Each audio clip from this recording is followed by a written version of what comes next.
Background ভিডিওর ক্ষেত্রে অনেক সময় হচ্ছে ভয়েসের জন্য, ভোকালের জন্য ভোকালটাকে কিভাবে ঠিক রেখে আপনি হচ্ছে ব্যাকগ্রাউন্ডের আউট নয়েজটা রিমুভ করবেন সেটা প্রসেসটা একটু দেখাবো আপনাদেরকে।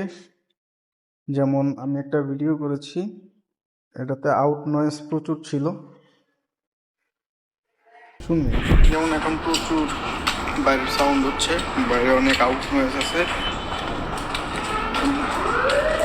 এই ব্যাকগ্রাউন্ড নয়েজগুলাই অনেক সময় রিমুভ করা কষ্ট হয়ে যায়, খুব সহজেই করা যায়। এবার এই ভোকালটাকে শুধু ব্যাকগ্রাউন্ড থেকে কিভাবে নয়েজগুলো রিমুভ করব সেই প্রসেসটাই দেখবো খুব সহজে।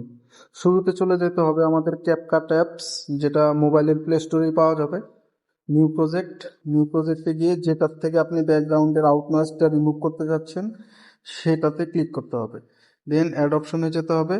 দেন ভিডিওটাতে ক্লিক করে নিচের স্ক্রল বার অপশনে ইনসলিড ভয়েস নামে অপশন আছে, সেখানে গিয়ে কিপ ভোকাল লোডিং হবে।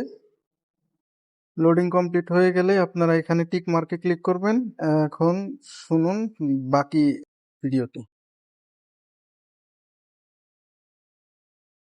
যেমন এখন তো বাইরের সাউন্ড হচ্ছে, বাইরে অনেক আউট নয়েজ আছে।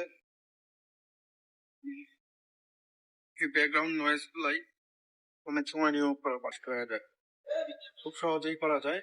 সেই প্রসেসটা আজকে আমরা দেখব।